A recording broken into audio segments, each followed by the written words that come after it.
আকাশবাণী কলকাতা। স্থানীয় সংবাদ পড়ছি ধৃতি সেন শর্মা। বিশেষ খবর হলো, আরজিকরের ঘটনায় সুপ্রিম কোর্টের শতপ্রণোদিত মামলার শুনানিতে কেন্দ্রীয় তদন্ত ব্যুরো সিবিআই আজ নতুন করে স্ট্যাটাস রিপোর্ট জমা দিয়েছে। সেই রিপোর্ট খতিয়ে দেখে প্রধান বিচারপতি জানিয়েছেন, তদন্তে বেশ কিছু গুরুত্বপূর্ণ তথ্য উঠে এসেছে। পুজোর ছুটির পর মামলার পরবর্তী শুনানিতে আদালত টাস্কফোর্সের কাছ থেকে রিপোর্ট নেবে বলে জানিয়েছে। আরজিকর হাসপাতালে তরুণী চিকিৎসকের ধর্ষণ ও খুনের ঘটনায় ধৃত প্রাক্তন অধ্যক্ষ সন্দীপ ঘোষ ও টালা থানার প্রাক্তন ওসি অভিজিৎ মণ্ডলকে 4 অক্টোবর পর্যন্ত জেল হেফাজতের নির্দেশ। তৃণমূল ছাত্র পরিষদ নেত্রী রাজন্না হালদার ও প্রান্তিক চক্রবর্তীর আরজিকর ইস্যুতে তৈরি স্বল্প দৈর্ঘ্যের ছবি মুক্তির দিন স্থগিত রাখা হয়েছে। উৎসবের দিনগুলিতে মুখ্যমন্ত্রী বন্যা দুর্গত এলাকায় প্রশাসনের শীর্ষকর্তা ও মন্ত্রীদের ক্ষতিগ্রস্ত মানুষের পাশে থাকার নির্দেশ দিয়েছেন। প্রখ্যাত অভিনেতা মিঠুন চক্রবর্তী দাদা সাহেব ফালকে পুরস্কার পাচ্ছেন।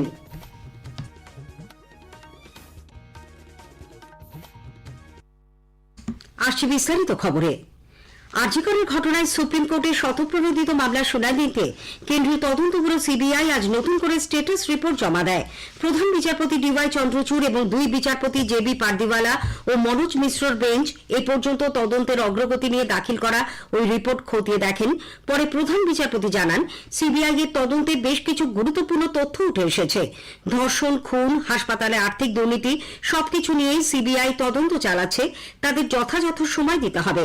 আদালতে বরিষ্ঠ আইনজীবী মহেশ জেঠমালানি জানান, ওই তরুণী চিকিৎসকের নাম প্রকাশ্যে নেওয়া সত্ত্বেও কলকাতার প্রাক্তন পুলিশ কমিশনারের বিরুদ্ধে কোনো এফআইআর দায়ের করা হয়নি। এই মামলায় সুপ্রিম কোর্টে বিচারাধীন থাকায় হাইকোর্টে শুনানি হয়নি। হাইকোর্টের শুনানি হতে পারবে কিনা শীর্ষ আদালতের কাছ থেকেই তা জানতে চান তিনি। শুনানির শুরুতেই আজ নির্যাতিতার পরিবারের আইনজীবী বৃন্দা গ্রোভার জানান, সমাজ মাধ্যমে এখনো তরুণী চিকিৎসকের ছবি ঘোরাফেরা করছে। এ ব্যাপারে নজরদারির জন্য তথ্য প্রযুক্তি মন্ত্রককে নোডাল অফিসার নিয়োগের আবেদন জানান তিনি। আরজিকর কাণ্ড নিয়ে নির্মিত স্বল্প দৈর্ঘ্যের যে ছবি বিতর্কের সৃষ্টি করেছে তা বন্ধ করার জন্য নির্দেশ দিতে বলেন শ্রীমতী গ্রোভার। সলিসিটর জেনারেল তখন বলেন, এটি রাজ্যের দেখা উচিত। নির্দিষ্ট করে কোথায় পোস্ট হচ্ছে সেই বিষয়ে পরিবারের তরফে জানানো হলে বিষয়টি খতিয়ে দেখা হবে। নির্যাতিতার পরিবারের আইনজীবী আবেদন জানান, আরজিকর নিয়ে যে স্বল্প দৈর্ঘ্যের ছবিটি বানানো হয়েছে তা বন্ধ করার নির্দেশ দেওয়া হোক। প্রধান বিচারপতি সমাজ মাধ্যমে নজরদারি চালানোর জন্য নোডাল অফিসার নিয়োগের দাবি জানান। কারা কারা এই তদন্তের আওতায় রয়েছে সেই নামের তালিকা জমা দেওয়ার জন্য সিবিআইকে নির্দেশ দেন প্রধান বিচারপতি। রাজ্যের আইনজীবী তখন জানান, 5 জনকে ইতিমধ্যেই সাসপেন্ড করা হয়েছে। তারা কারা সেই নামের তালিকাও জানতে চায় শীর্ষ আদালত। সিসিটিভি বসানোর কাজ কতদূর এগিয়েছে প্রধান বিচারপতি তাও রাজ্যের কাছে জানতে চেয়েছেন। রাজ্যের তরফে 10 অক্টোবরের মধ্যে সেই কাজ শেষ হয়ে যাবে বলে আইনজীবী আশ্বস্ত করেন। 15 অক্টোবরের মধ্যে 28টি হাসপাতালে শৌচাগার নির্মাণ ও সংস্কারের কাজও সম্পূর্ণ হবে বলে আইনজীবী জানান। প্রধান বিচারপতি 31 অক্টোবরের মধ্যে সমস্ত কাজ শেষ করার জন্য রাজ্যকে সময়সীমা বেঁধে দেন। শুনানির সময় রাজ্যের তরফে জুনিয়র চিকিৎসকেরা শুধুমাত্র জরুরি পরিষেবা দিচ্ছেন একথা জানানো হলে প্রধান বিচারপতি হাসপাতালের বহির্বিভাগ ও অন্য সমস্ত জরুরি প্রয়োজনীয় পরিষেবার কাজ কেন জুনিয়র চিকিৎসকেরা করছেন না তা জানতে চান। জুনিয়র চিকিৎসকদের পক্ষে আইনজীবী ইন্দিরা জয়সিং তা খণ্ডন করে বলেন, এই তথ্য ঠিক নয়। প্রয়োজনীয় পরিষেবা দেওয়া হচ্ছে। হাসপাতালে বেড না দেওয়ার জন্য রোগীর মৃত্যুর অভিযোগও খারিজ করে দেন চিকিৎসকদের তরফে আইনজীবী করুণা নন্দী। পুজোর ছুটির পর মামলার পরবর্তী শুনানিতে আদালত টাস্কফোর্সের কাছ থেকে রিপোর্ট নেবে বলে সলিসিটর জেনারেলকে জানান প্রধান বিচারপতি। কিন্তু সেই টাস্কফোর্সে পশ্চিমবঙ্গের কারণ নাম নেই বলে বিষয়টি আদালতের নজর এলে কমপক্ষে একজন প্রতিনিধি রাখার অনুরোধ করেন তিনি। ইন্দিরার বক্তব্যের সঙ্গে সহমত হন প্রধান বিচারপতিও। এদিকে শীর্ষ আদালতের শুনানির পর আজ নির্যাতিতার বাবা জানিয়েছেন, সুপ্রিম কোর্ট এবং সিবিআই এর ওপর তাদের সম্পূর্ণ আস্থা আছে। আদালত তদন্তের ওপর নজর রাখছে। দেশের সর্বোচ্চ আদালতের থেকে তারা ন্যায় বিচার পাবেন বলেও তার আশা। তিনি আরো বলেন, তার মেয়ের মৃত্যুর মূল অভিযুক্তরা এখনো স্বাধীনভাবে ঘুরে বেড়াচ্ছে।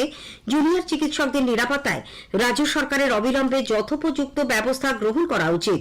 সাগর দত্ত হাসপাতালে চিকিৎসকদের ওপর হামলার ঘটনা দুঃখজনক বলে উল্লেখ করে তিনি জুনিয়র চিকিৎসকেরা যদি ফের কর্মবিরতিতে যায় তার পেছনে আদৌ কোনো যুক্তি রয়েছে কিনা তা নিয়ে প্রশ্ন তোলেন। আরজিকর হাসপাতালে তরুণী চিকিৎসকের ধর্ষণ ও খুনের ঘটনায় ধৃত প্রাক্তন অধ্যক্ষ সন্দীপ ঘোষ এবং টালা থানার প্রাক্তন ওসি অভিজিৎ মণ্ডলকে 4 অক্টোবর পর্যন্ত জেল হেফাজতে পাঠানো হয়েছে। এদিন আজ ভার্চুয়ালি শিয়ালদা আদালতে তোলা হয়। এদিকে ধর্ষণ, খুন ও আর্থিক দুর্নীতির মামলায় সন্দীপকে নিজেদের হেফাজতে নিতে চেয়েও আবেদন প্রত্যাহার করে নিয়েছে কেন্দ্রীয় তদন্তকারী সংস্থা। তদন্তে কিছু গুরুত্বপূর্ণ নথি পাওয়া গেছে বলে জানিয়ে সিবিআই এর পক্ষ থেকে সন্দীপকে নিজেদের হেফাজতে নেওয়ার আবেদন জমা পড়ে। কিন্তু জেলে গিয়ে জেরা করার সুযোগ থাকা সত্ত্বেও তাকে হেফাজতে কেন চাওয়া হচ্ছে তা নিয়ে বিচারক প্রশ্ন তোলেন। সন্দীপকে জেলে জিজ্ঞাসাবাদ করার জন্য বিবেচনা করে দেখা হবে, আদালত জানালে তারপরেই আবেদন প্রত্যাহার করে নেন তদন্তকারী সংস্থার আইনজীবী। অন্যদিকে সন্দীপ ঘোষের বেলেঘাটা বাড়ির একাংশ বেআইনিভাবে তৈরি হয়েছে এই অভিযোগের প্রেক্ষিতে পুরসভার ইঞ্জিনিয়ার ও কর্মীরা আজ সেখানে যায়, ছিল পুলিশও। বাড়ির চারপাশ খুঁটিয়ে পরীক্ষা করে দেখেন তারা। তৃণমূল ছাত্র পরিষদ নেত্রী রাজন্না হালদার ও প্রান্তিক চক্রবর্তী আরজিকর ইস্যুতে তৈরি স্বল্প দৈর্ঘ্যের ছবি মুক্তির দিন স্থগিত রেখেছেন।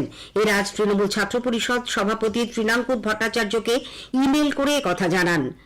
আগমনী তিলোত্তমাদের গল্প নামে এই শর্ট ফিল্মটি আগামী 2 অক্টোবর মহালয়ার দিন মুক্তি পাওয়ার কথা ছিল, কিন্তু বর্তমান পরিস্থিতিতে বিষয়টি সংবেদনশীল ও বিচার প্রক্রিয়ায় থাকায় সবকিছু বিচার বিবেচনা করে তা স্থগিত রাখার সিদ্ধান্ত নেওয়া হল বলে জানিয়েছেন তারা।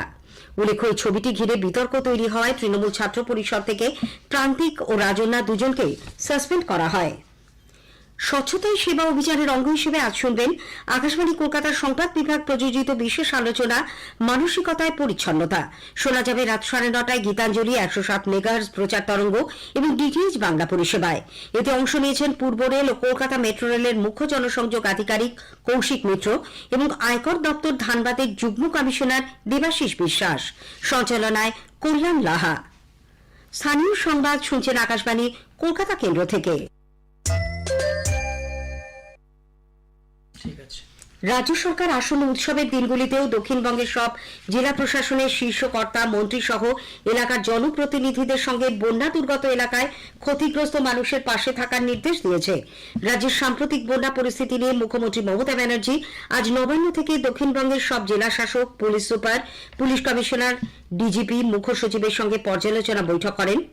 পরে মুখ্য সচিব মনোজ পান সাংবাদিকদের বলেন, উৎসবের দিনগুলিতে বন্যা দুর্গতদের কাছে দ্রুত ত্রাণ পৌঁছে দেওয়ার জন্য মুখ্যমন্ত্রী সব জেলা প্রশাসনকে নির্দেশ দিয়েছেন। আজকে মেনলি আমাদের যে বন্যা পরিস্থিতি যেটা তৈরি হয়েছিল এই নিয়ে সমীক্ষা হলো। এখন কি অবস্থা আছে, কোথায় কোথায় এখনো সমস্যা চলছে, এটা নিয়েও ডিএমস, এসপিস ফিডব্যাক দিলেন। কোসি থেকে জল ছাড়ার পরে কি আরো অসুবিধা হতে পারে বা প্লাবন হতে পারে এটা নিয়েও আলোচনা হয়েছে। মেনলি মুর্শিদাবাদ, মালদা, উত্তর দিনাজপুর, দক্ষিণ দিনাজপুর এই 4টা জেলার প্রাথমিকভাবে প্লাবনের যে সম্ভাবনা থাকে এটা নিয়ে মাননীয় মুখ্যমন্ত্রী জেলা শাসক এসপিদেরকে বলেছেন অ্যালার্ট থাকতে এবং লো লাইং এরিয়াতে যারা বসবাস করে ওরা যাতে সেফার প্লেসে চলে যায় এটা নিয়েও আলোচনা করা হচ্ছে। এদিকে উত্তরবঙ্গে লাগাতার বৃষ্টির ফলে জল বাড়তে শুরু করেছে মালদা জেলার হরিশ্চন্দ্রপুর 2 নম্বর বকেট, ফুলহার সহ বিভিন্ন নদীতে। সামগ্রিক পরিস্থিতি খতিয়ে দেখতে নদী তীরবর্তী গ্রামগুলি পরিদর্শন করেন জেলা শাসক নিতিন সিংহানিয়া। ভূতনিতে বন্যা পরিস্থিতি উদ্বেগজনক আকার নিয়েছে। বন্যার জলে টিনের নৌকো ডুবে এক ব্যক্তির আজ মৃত্যু হয়েছে। পশ্চিম মেদিনীপুরের ঘাটালের 2 নম্বর ওয়ার্ডে বন্যার জলে তলিয়ে গিয়ে বছর 6 এক শিশুর মৃত্যু হয়। রোহিত রুইদাস নামে ওই শিশুটি পরিবারের অন্যদের সঙ্গে তার দাদুর শ্রাদ্ধের কাজ করতে গিয়েছিল। সেই সময় হঠাৎই সে জলে পড়ে তলিয়ে যায়। এদিকে শান্তিনিকেতন থানার বনডাঙ্গা ক্যানেলে স্নান করতে নেমে 9ম শ্রেণীর এক ছাত্র আজ তলিয়ে গেছে। মিলন দাস নামা পারুল ডাঙ্গা উচ্চ বিদ্যালয়ের ওই ছাত্রটির খোঁজে তল্লাশি চলেছে। প্রখ্যাত অভিনেতা মিঠুন চক্রবর্তী এবারে দাদা সাহেব ফালকে পুরস্কার পাচ্ছেন। আগামী মাসে 70তম জাতীয় চলচ্চিত্র পুরস্কার উৎসবে তার হাতে এই সম্মান তুলে দেওয়া হবে। একটি প্রতিবেদন। মৃগয়ায় মিঠুনকে নিয়ে এলেন মৃণাল সেন। मैंने ऐसे जानवर को मारा है बड़ा राजा बाबू, जो हमारे गांव का सबसे खतरनाक खूनखार जानवर है, और तूने मुझे यहाँ लाया बड़ा राजा बाबू, ये कोई ठीक काम है? ভারতীয় চলচ্চিত্র শিল্প পেল একজন দক্ষ অভিনেতা, আর বাঙালি পেয়েছিল প্রিয় দাদাকে। চলচ্চিত্রে দেশের সর্বোচ্চ সম্মান পাওয়ার পরও মাটির সঙ্গে সম্পর্ক ছিন্ন করেননি, জানালেন আকাশবাণীকে।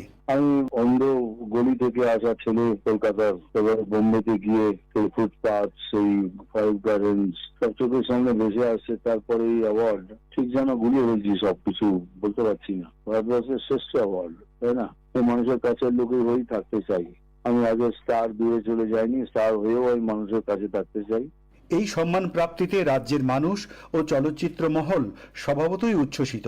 পরিচালক প্রভাত রায় বললেন, বাঙালি হিসেবে গর্ববোধ করছি। ওর সঙ্গে অনেকগুলো কাজ করেছি হিন্দি ছবিতে, যখন শক্তি সামন্তের সঙ্গে আমি অ্যাসিস্ট্যান্ট ছিলাম তখনও করেছি, তারপরে আমি ডিরেক্টরও করেছি। খুবই ভালো অভিনেতা, হতে বলার কিছু নেই। যোগ্য লোককে পুরস্কার দেওয়া হয়েছে বলে মনে করি। হরনাথ চক্রবর্তী। আমি মিঠুনদা আমরা একই পাড়ার ছেলে, পাশাপাশি গলিতে আমরা ডাকতাম। তো মিঠুনদার সাথে আমার যোগাযোগ ছিল এবং বোম্বে থেকে দেখেছি মিঠুনদা 3 শিফট 4 শিফটে কাজ করতো। পরের দিকে আমাদের এখানে স্যাটেলাইট হওয়াতে মিঠুনদাকে নিয়ে কাজ করার সাহস পায় অনেকেই, কিন্তু যেইটুকুন করেছে অনেকটাই বাংলাদেশে করতে সবসময় চেয়েছে, করেছে। অভিজিৎ চক্রবর্তী, আকাশবাণী সংবাদ, কলকাতা। শেষ করার আগে স্থানীয় সংবাদের বিশেষ কিছু অংশ আরো একবার। আরজি করের ঘটনায় সুপ্রিম কোর্টে স্বতঃপ্রণোদিত মামলা শুনানিতে কেন্দ্রীয় তদন্ত ব্যুরো আজ নতুন করে স্টেটাস রিপোর্ট জমা দিয়েছে। প্রখ্যাত অভিনেতা মিঠুন চক্রবর্তী এবারের দাদা সাহেব ফালকে পুরস্কার পাচ্ছেন। স্থানীয় সংবাদ শেষ হলো।